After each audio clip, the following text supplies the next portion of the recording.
ഇതിൽ ഞാൻ കൊറിയറൊക്കെ എങ്ങനെ അയക്കലെന്നൊക്കെ ഡീറ്റെയിൽ ആയിട്ട് പറയുന്നുണ്ട്. അപ്പോൾ ഫുള്ളായിട്ട് കാണാൻ നോക്കണേ. ഞാനിവിടെ യൂസ് ചെയ്യുന്നത് സാംസങ് S24 ആണ് കേട്ടോ. അതിലെടുത്തിട്ടുള്ള കുറച്ച് ഫോട്ടോസ് ഞാൻ ഇതിനൊപ്പം കൊടുക്കുന്നുണ്ട്. ഇനി നമുക്ക് കൊറിയറിനെ പറ്റിയിട്ട് നോക്കാം. ഞാൻ DTDC വഴിയാണ് സാധാരണ കൊറിയർ അയക്കാറ്. ഇതാണ് ട്രാക്കിംഗ് ID. ഇതിൽ നമുക്ക് ഗൂഗിളിൽ നോക്കിയിട്ടുണ്ടെന്നുണ്ടെങ്കിൽ കേരളത്തിനുള്ളിലാണെന്നുണ്ടെങ്കിൽ മിനിമം ചാർജ് വരുന്നത് 50 ആണ് കേട്ടോ. ഇനി ഞാൻ കസ്റ്റമേഴ്സിൻ്റെ അടുത്ത് നിന്ന് പേയ്മെൻറ്റ് ഫുൾ ആയിട്ടാണോ വാങ്ങുന്നത്, ഹാഫ് ആയിട്ടാണോ, അഡ്വാൻസ് ആയിട്ടാണോ വാങ്ങണം എന്നൊക്കെ പറയാം. ഫസ്റ്റ് പറയും, എന്നിട്ടായിരിക്കും ഞാൻ ക്ലോത്ത് എടുക്കാൻ വേണ്ടി പോവുക. എന്നിട്ട് സ്റ്റിച്ചിങ് ഒക്കെ കംപ്ലീറ്റ് ആയതിന് ശേഷം നമ്മൾ കൊറിയർ അയക്കണതിൻ്റെ 2 ദിവസം മുന്നേ അവർക്ക് മെസ്സേജ് അയച്ചിട്ട് പറയും കംപ്ലീറ്റ് ആവാറായിക്കണമെന്ന്. അപ്പോൾ നമുക്ക് എപ്പോൾ വേണമെങ്കിലും സ്റ്റിച്ച് ചെയ്യാമല്ലോ. രാവിലത്തെ നമ്മൾ വീട്ടിലത്തെ പണിയൊക്കെ ഒന്ന് ഒതുങ്ങിയതിൻ്റെ ശേഷമായിരിക്കും പിന്നെ നമ്മൾ മെഷീനിൽ ഇരിക്കുക സ്റ്റിച്ച് ചെയ്യാനിരുന്ന്. പിന്നെ ഈ ഒരു ഡ്രസ്സിൻ്റെ ക്ലോത്ത് ഏതാന്ന് കുറേ പേര് ചോദിച്ചിട്ടുണ്ടായിരുന്നു.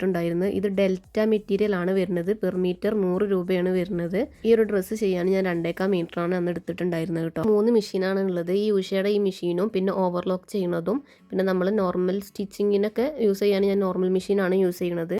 അതും നീഡിലും പിന്നെ കുറച്ച് ഫൂട്ടോ ആയിരുന്നു കിട്ടിയിട്ടുണ്ടായിരുന്നത്. ആയിട്ടാണ് കിട്ടിയിട്ടുണ്ടായിരുന്നത്. ഇതിനിപ്പോൾ 25 ബോബിനും വന്നിട്ടുണ്ടായിരുന്നു കേട്ടോ. അതിൻ്റെ ഉള്ളിൽ തന്നെ ഇതൊക്കെ ഞാൻ നൂലിപ്പോൾ നിറച്ചതാണ് ഇരുന്നുള്ളൂ. പിന്നെ നമുക്ക് ഈ വർക്ക് കൂടുന്നതിനനുസരിച്ചിട്ട് നമുക്ക് ഈ സ്കാലപ്പും അതേപോലെ സ്കേർട്ടിൻ്റെ താഴെയൊക്കെ ഹെമ്മിങ് ഒക്കെ ചെയ്യാനുണ്ടായപ്പോൾ ഞാൻ അതിന് മാത്രമായിട്ട് ഞാൻ പുറത്ത് ഷോപ്പിൽ കൊടുക്കുകയാണ് ചെയ്തിട്ടുണ്ടായിരുന്നത്. അപ്പോൾ നമ്മൾ അധികം അതേപോലെ മെസ്സേജ് അയക്കുന്നത് ഉമ്മമാരാണ്. മക്കളൊക്കെ ഉള്ളവർ നമുക്കിങ്ങനെ ഒരു വരുമാനം ഉണ്ടെന്നുണ്ടെങ്കിൽ മക്കൾ എന്തെങ്കിലും ആഗ്രഹം പറഞ്ഞാൽ നമുക്ക് ഒരാളുടെ മുന്നിൽ കൈ നീട്ടാതെ നമുക്കൊന്നെങ്കിലും അത് സാധിച്ചു കൊടുക്കെങ്കിലും ചെയ്യാമല്ലോ. അപ്പോൾ ഇന്നത്തെ വീഡിയോ ഇത്രേ ഉള്ളൂ. ഞാനൊരു അടുത്ത വീഡിയോ ആയിട്ട് വരാം.